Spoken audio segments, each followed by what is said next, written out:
Purity culture is shaming. Short answer is no. And there will always be LGBT Christians who belong. A million different voices, a million different opinions. Every day we're faced with a choice. What narrative will shape the way that we live? A world of confusion. Let's talk truth. Does the God of the Bible exist? Is it biblical to be pro-choice? Welcome to That's Debatable with me, Dr. Michael Brown. Hey everyone, welcome to That's Debatable with me, Dr. Michael Brown, where everything is debatable. There's only one truth. On today's show, we're going to be posing the question, are there good reasons to leave Christianity? Maybe you have your own issues, your own questions, but you came here for a debate. That's exactly what we're going to do. Before we get started, let me tell you a little bit about today's guest. John Steingard is former lead singer and guitarist of the award-winning and Grammy-nominated Christian band Hawk Nelson. After going public with a change in belief and resulting departure from Christianity, John now hosts a podcast and YouTube show which focuses on the gray areas between belief and unbelief. He currently identifies as an agnostic atheist. Well, welcome, John. So glad to have you here. Thanks for coming on the show with me. Oh, Dr. Brown, thank you for having me. And I hope we can have probably a spirited exchange in good faith. And so I appreciate the invitation. Yeah, absolutely. So glad you accepted. So what made you say yes to be part of this? I think for me, it's the opportunity to engage with people that I disagree with on some things about issues that I think are really important to talk about that sometimes don't get talked about. And so even though you and I may see some things differently, I think these issues are important enough that it's worth trying to hash out a little bit. Yeah, and that's the whole reason we're doing the show, to hash out issues, to ask and process the difficult questions. So today, John and I are going to focus on the question, are there good reasons to leave Christianity? So I know your own faith journey's taken a real turn past few years, obviously gone in a different direction than I've gone over the last 49, 50 years. So we're going to take a quick break, and then as soon as we come back, we're going to debate and discuss this important question. Hey friends, let me encourage you to take 30 seconds and head over to my website, AskDrBrown.org, and sign up for our emails. I'll tell you more about my personal story from LSD to PhD. I'll tell you about the 3 R's of our ministry: revival in the church, moral and cultural revolution in society, redemption in Israel. And then every week we'll let you know about latest articles, latest videos, episodes of the debate show. So go to Ask Dr. Brown today and sign up for my weekly emails. I'll meet you there. Welcome back to That's Debatable with me, Dr. Brown. I'm joined by former lead singer of the Christian band Hawk Nelson, John Steingard. He now identifies as an agnostic atheist. We're about to tackle the question, are there any good reasons to leave Christianity? So we're going to start with opening statements. John, you're up first. 3 minutes, and you're on the clock now. Oh, and when your time is up, you will hear this sound. Okay. All right, John, over to you.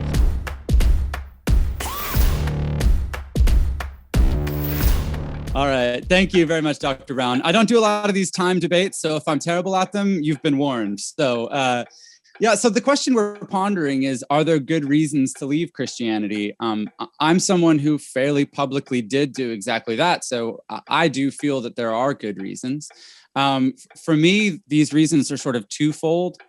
The first is experiential. It's sort of like, how do I see Christianity playing out in the world?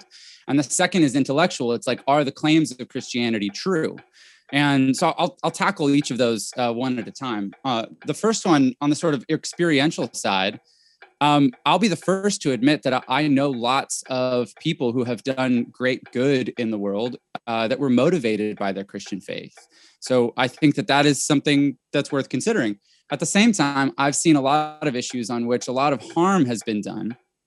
And I think that harm is sometimes justified by a Christian worldview by some people. So some examples of the harm I'm talking about are sometimes Christianity has been used to justify treatment of women as secondary to men. It's been used to exclude and oppose the LGBTQ plus community, something that I care about a lot and something that I've seen you talk about quite a bit on your channel, Dr. Brown. It's been used to try and control the sexuality of a lot of people with purity culture, heaping shame on them and just for having normal biological sexual desires. It's been used to proliferate doctrines of eternal sin, original sin and eternal conscious torment both of which are really traumatic for young people as they're taught these ideas. And it's been used to justify colonialism, manifest destiny, crusades, witch trials, and slavery, resulting in a lot of harm there. So we have to sort of think about, like, is all that harm, is it endemic to Christianity, or is it a sort of a mischaracterization combined with an unfortunate side effect? And so at that point, you kind of have to look at, well, let's look at the claims of Christianity. And the claims of Christianity have some problems for me once I started investigating them. I mean, divine hiddenness was a big issue for me. The idea of just, where is God? The problem of evil was a big problem for me. Why is there suffering? The problem of the Trinity, is Christianity really monotheistic, or what's going on there with the Trinity? It seems a little incoherent. The problem of biblical inerrancy, like, why do we believe that the Bible is the perfect word of God, and where do we get that idea from? And then there's just the sort of evidence for the resurrection that I find lacking. And I agree with the Apostle Paul that the resurrection is a crucial point for Christianity. We can talk about the details of that. We're running out of time here. I don't have the time to go into the details. But for me, the question is, fundamentally, is it possible to keep the good that Christianity seems to put into the world and lose the harm? And if we did that, would it still be called Christianity? That's the question. All right, John, again, I'm so glad that you're on and that you're raising important questions. And what's so interesting is my own faith journey, coming to faith at the age of 16 as a heroin-shooting, LSD-using hippie rock drummer, and getting radically born again, seeing my life dramatically, undeniably change for the good. Then immediately my dad said, look, we're Jews, we don't believe this, brought me to talk to the local rabbi, who then gave me a book about persecution of Jews in church history. So right out of the gate, I had to face some of the ugly and bad parts of church history.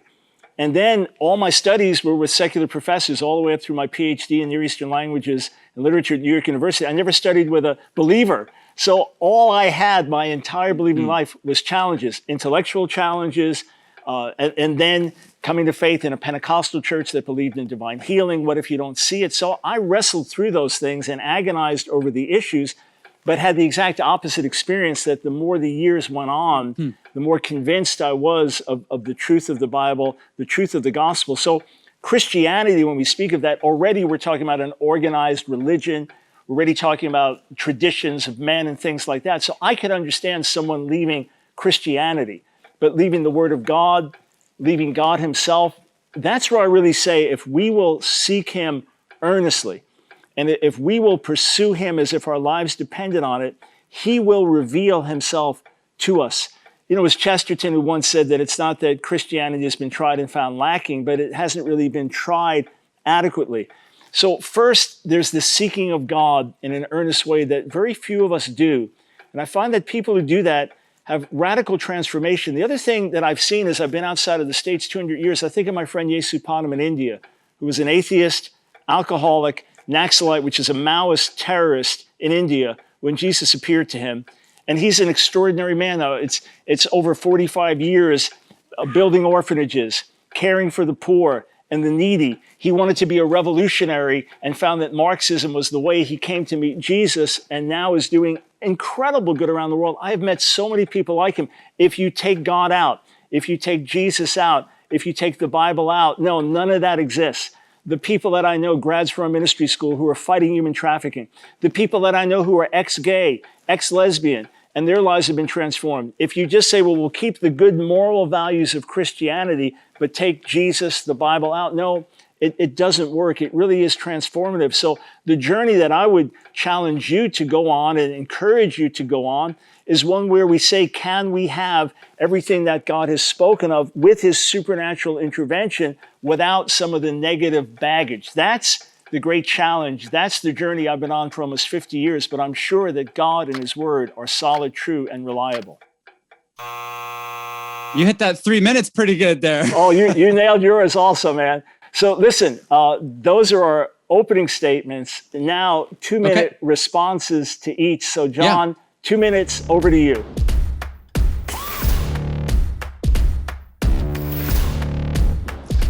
Yeah, so thank you for that, Dr. Brown. There were some interesting thoughts in there, and I don't want to mischaracterize what you say. I thought I heard you say in there that you're fine with someone leaving Christianity, but just want them to, to not leave God, basically. And that's an interesting thought for me, because the question we're talking about is Christianity, are there good reasons to leave Christianity?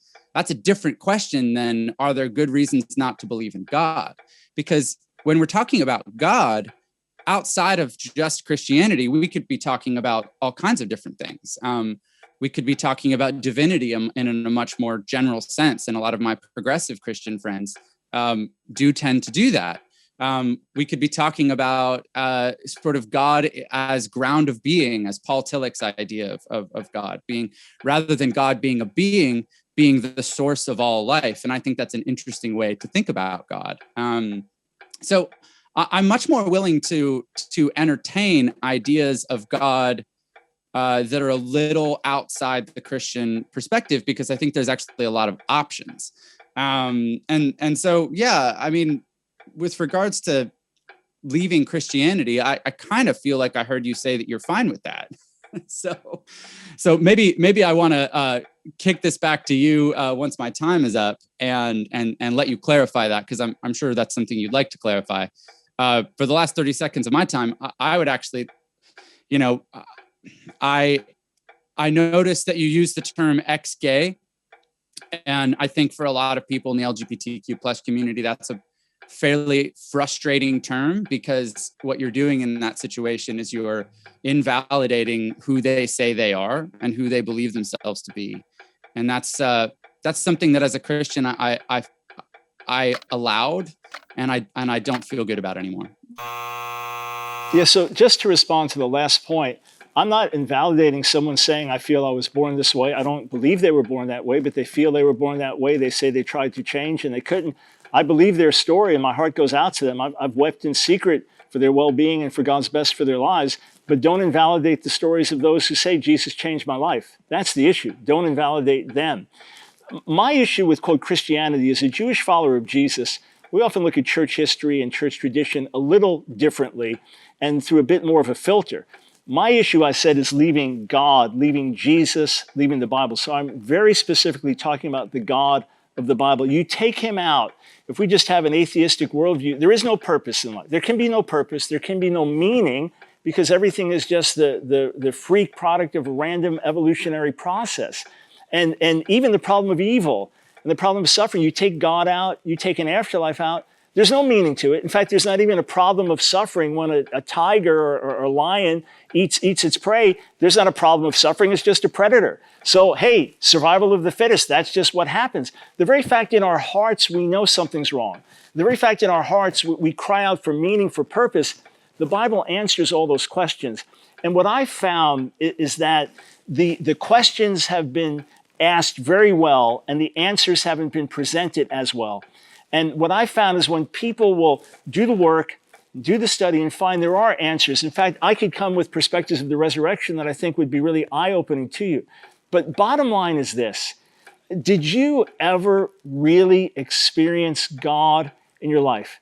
An honest question, not a challenge in any way, John. But could you point to things where you know that you were meeting with God, that there was an absolute miracle, an answer to prayer, that there was no logical explanation for it? Because when you've had that experience, it does give you bedrock for your faith. All right, so we're just, it would be great if we had hours and hours, but we have minutes and minutes. So we no, that's good. That's good. We posed some questions, folks, and we've given some answers back and forth. We're going to take a quick break, and then we come back. Our exchanges will be a little shorter, but we're just scratching the surface. So we'll be right back. Don't go anywhere. Hey, friends, I hope you appreciate the work we're doing. We're willing to tackle the hot button questions and be the lightning rod and go places where very few are willing to go, but we do it with your help. I want to invite you to partner with our ministry. Go to my website now, AskDrBrown.org. Click on Donate. Find out about becoming a monthly supporter. Every month, we pour back into you with free resources, online classes you can take, all kinds of things to pour into you as you stand together with us. Friends, together, we are making a difference. Welcome back to That's Debatable. I'm Dr. Brown, joined by John Steingard. Today, we're talking about the question, are there any good reasons to leave Christianity? We've given our opening statements, rebuttals. Now we go to our rapid fire exchange. Back over to you, John.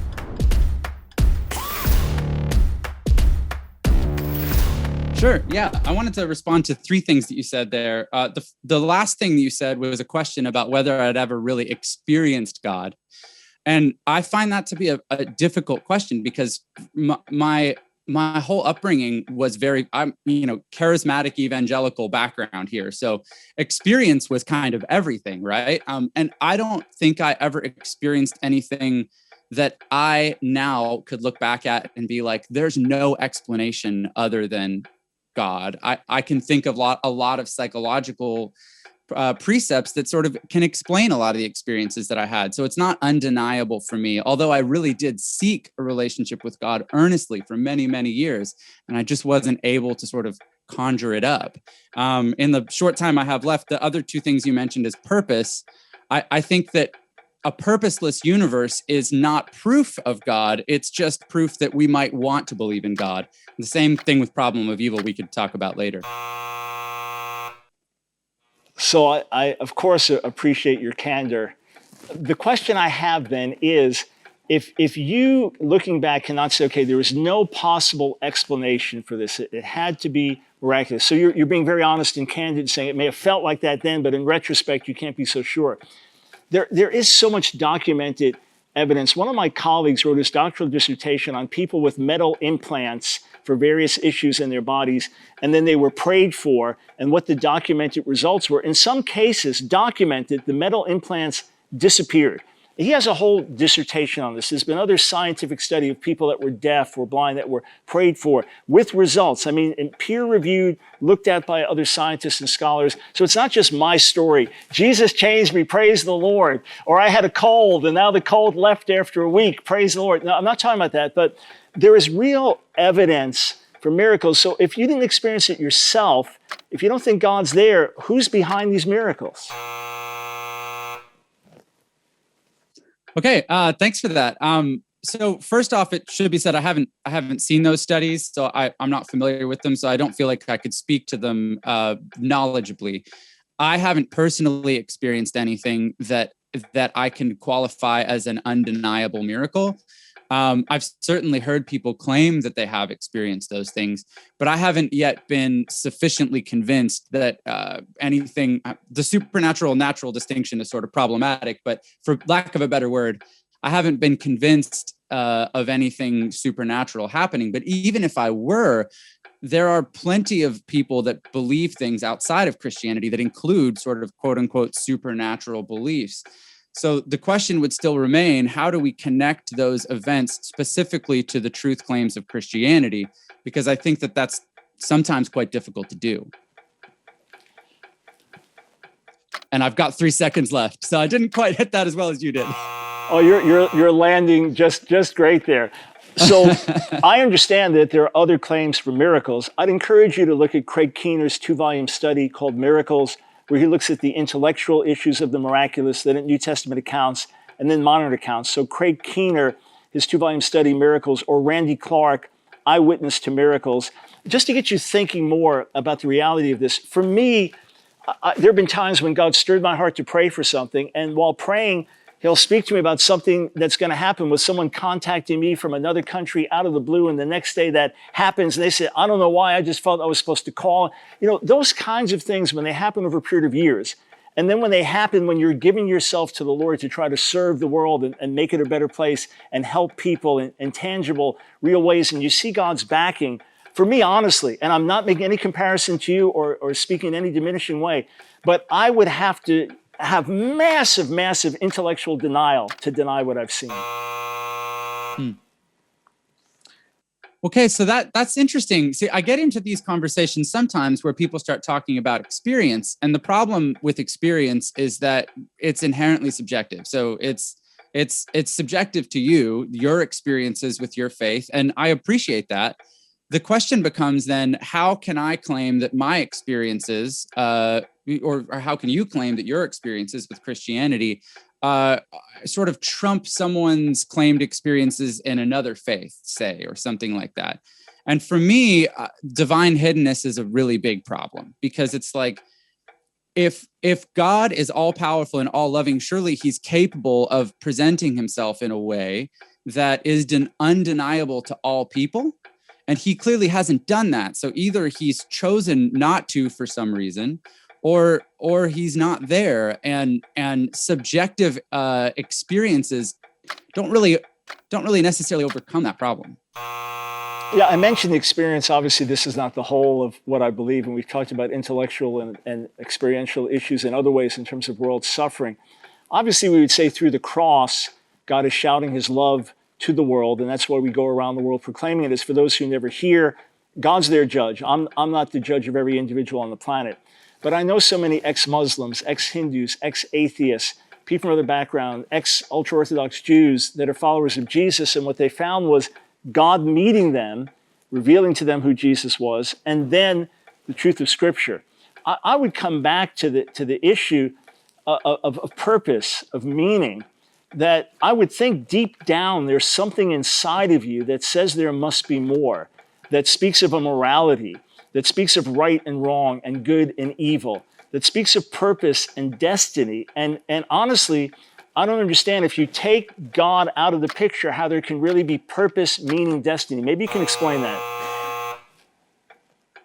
Great question. Okay, now we're getting short now. So I would say that the desire for purpose indicates that we have a desire to make sense of things that we experience in life. And that actually makes sense because as we gain a greater understanding of the world around us, finding reasons for the things we experience would help us live a healthy, normal life. And I see no reason why that can't be biological in nature. Yeah, if it was just up to Darwinian evolution, again, we wouldn't be any different than the lion stalking its prey. Ultimately, the sense of purpose, meaning, a cat or a dog is not relating to that. There's no human explanation for DNA and the coding within us that is so intricate and amazing. Look, the Bible tells us that God put eternity in our hearts so that we would seek. I love the questions you're asking. I just would urge you to keep the real God option open. I think so with DNA and stuff like that. I think on that level, just because we don't have an explanation for how something came out doesn't mean we can just automatically plug God in. That's a God of the gaps argument. And with regards to purpose, just to come back to that for a second, the fact that we desire some sort of transcendent purpose is actually evidence that we would, in fact, create these systems of religion to help give us that. We definitely could have created them ourselves. Yeah, and of course, the question is why we as human beings have this desire for purpose, meaning. When it comes to saying God of the gaps, no, it's not God of the gaps, it's the God of the Bible who created us intelligently and brilliantly. And the idea that we could just say, well, this whole broadcast could have just happened and just by random, no, it didn't just happen. We interacted, there was purpose behind it. Well, DNA, 1 trillion times more than that. There's divine purpose in every cell of our body, divine evidence in every cell of our body. Yeah, and I agree with you on being sort of like my podcast and my show is called The Wonder and the Mystery of Being, because I do think the experience of being is remarkable and amazing. And so I share your feelings about looking at nature and existence and the creatures that are in it. And I'm in wonder, in awe of it.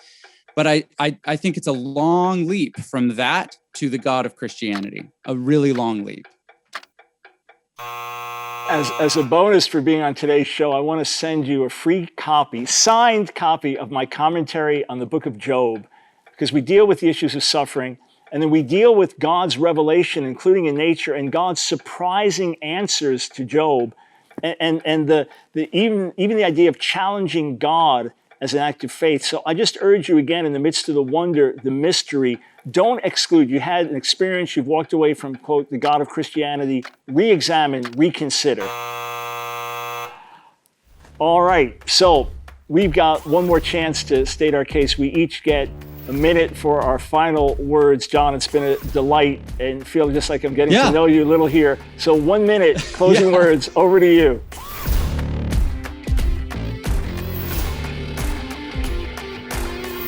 Yeah, so I appreciate this exchange very much. I think there are some things that we would actually find some agreement on, and the desire for sort of transcendent purpose.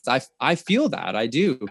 The desire to do good in the world is something that I notice I share in common with a lot of believers and non-believers. My position is that some of the side effects of using Christianity to motivate the good stuff that we can do in the world may not be, it may mean that Christianity is not the best vehicle for good works in the world and good things to happen and for us to help people that are in need. And my view is that something akin to secular humanism and organizations like Charity Water and Red Cross are doing great work without attaching any sort of religious affiliations and all those side effects that I've talked about. And it's my hope that we can make a better world through vehicles like that. We can look at the fruit of atheism in North Korea. We can look at the fruit of atheism in Stalinist Russia. We could look at the fruit of atheism in oppressive regimes around the world and say, well, then we have to exclude that. We can see the oppression that secular humanism often brings with extreme intolerance and kind of the animal farm type of scenarios. But when you look over history at the good that's been done in Jesus' name around the world, it's quite extraordinary. From educational institutions to hospitals to caring for the poor. The Red Cross, I understand, is not a religious organization today, but somehow that cross got in there somehow. What I say is that we need to shred the things that are destructive and get rid of them and get back to the basic gospel, get back to the Jesus of the Bible, get back to living in our faith, where our traditions are in harmony with that great, where they're not, we can get rid of those. But let's focus on what matters most. God loved us enough to send his son into the world. Take that out, you take away hope forever. All right. John, appreciate you joining me today and being so open. It's great to have friendly debate discussion, and hopefully we can continue this in another format, either on your show or online in the future. Right on. Thank you, Dr. Brown. Thanks. Well, thanks so much for joining us. I hope today's show helped answer some questions you may have had surrounding your faith. And listen, these are questions that folks are asking, especially the younger generation. We need to ask them. We need to ask them together with those with questions, and then we need to come up with solid answers. So if you have any topics you'd like me to debate or even want to be on the show, you can find me on Instagram at That's Debatable. This debate is a wrap. I'm Dr. Brown. We'll see you in the next one.